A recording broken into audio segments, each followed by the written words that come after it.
Hi, I'm Life Coach Landry, and the topic is dating in the modern world.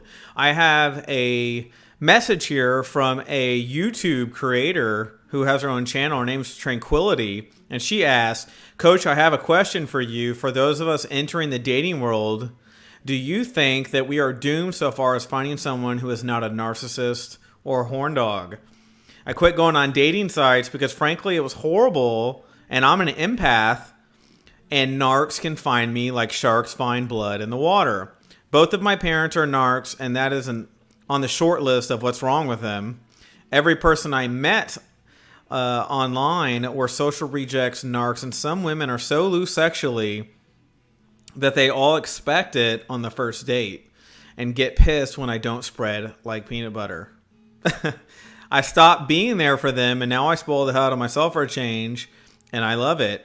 Do you think for those of us who are not bed hopping and have more class, are we doomed in this let's screw and see if we like each other world that we live in?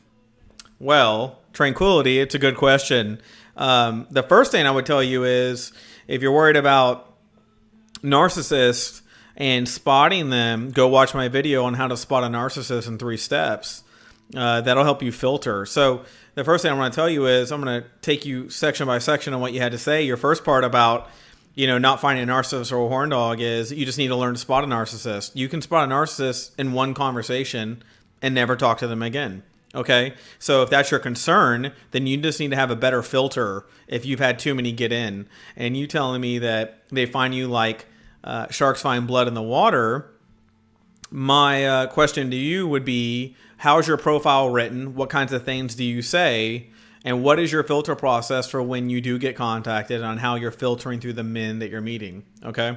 The next part would be, you said you quit going on dating sites because it was horrible, and that both of your parents were narcissists. Well, then you should have a pretty good foundation on narcissism. Okay. Narcissism are manipulative people, obviously, who will do nothing more than care about their own agenda. They will threaten you with that they're broken and that they're sad and they want you to come back and you'll do everything right for them. In the dating world, what they'll do to you is they'll talk to you, they'll build you up, and then when you don't contact them, they'll lash out at you. And then they'll come back at, a week later and be like, hey, you want to get together? Like nothing happened. Okay. Narcissists are often trying to overwrite what has happened. Okay. You put on there that every person you met were social rejects. So I guess my question would be, again, it sounds like your filter. How are you only meeting social rejects? Obviously you have a filter that's not defined well enough so that when these people are coming through your filter, they should be getting stuck in here so that only the ones coming through, are the people you're looking for. Okay. It's important that when we date, we have an understanding of what we're looking for. And ultimately, the word for you should be compatibility. Everything you're doing should be for the compatibility. You need to know the 3 quintessential things that are most important to you and the 2 wants that follow that for about a total of 5 things. And when you talk to people, you should have a good idea of how to navigate and talking to people about those 5 items, okay? And every time you do that, you'll notice that they're not going to either meet your criteria or they're going to kind of meet your criteria or they're going to totally meet your criteria. And there's a social way to go about it. But you've also got to understand that biology is a part of dating, okay? Men fall in love with their eyes. They are going to be interested in sexually, and so are women. And that's not because they're right or wrong. There are different priorities in which how we go about things, okay? Women will typically want to have sex with a man once they become comfortable with him. That can happen in 15 minutes. That can happen in 1 hour. That can happen in 2 weeks. That can happen in a month. That may be their process, which may not be your process. That doesn't make them bad people. That makes it their process, okay? And women, because you might desire comfortability, you have to know what your process is there. For men, on the other hand, they're going to always attempt to have physical affection first because that's how they're programmed. However, it doesn't mean because you don't want to that a man is no longer going to want to see you. In fact, sometimes it makes them want to see you more because now they're pursuing you for it. However, you want to make sure you don't create a dynamic in which that's the only reason they're pursuing you.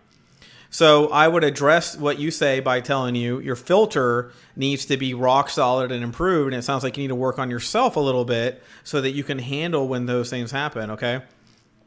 And then you put in there, They get pissed when you don't spread it like peanut butter. Well, people who get mad because you don't want to have sex with them obviously sound like they're just not the right kinds of people for you.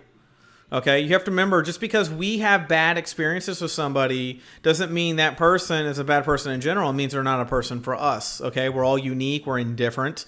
We go about life in different ways. For every shoe, there is a mate.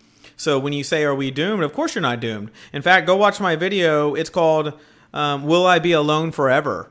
And it actually addresses a lot of what you're asking, okay?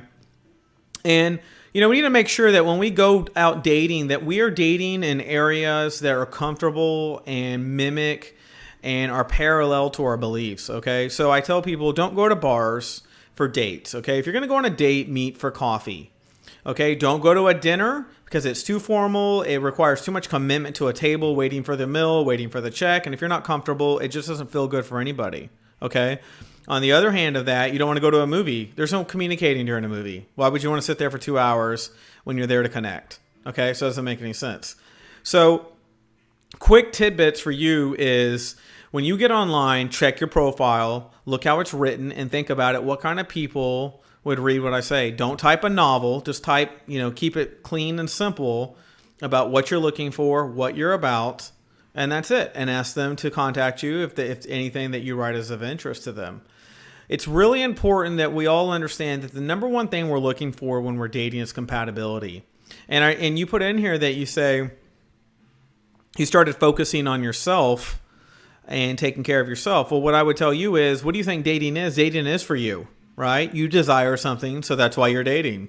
You're trying to find companionship because that makes you feel joyful and adds something to your life. So essentially, dating is doing something for you when you meet somebody compatible. Okay, so don't think just because you're dating and trying that they're getting the best of you and you're not ever getting anything from anybody else. That could be because of your filter, it could be because of your process, or it could be because they're just not the person you're looking for.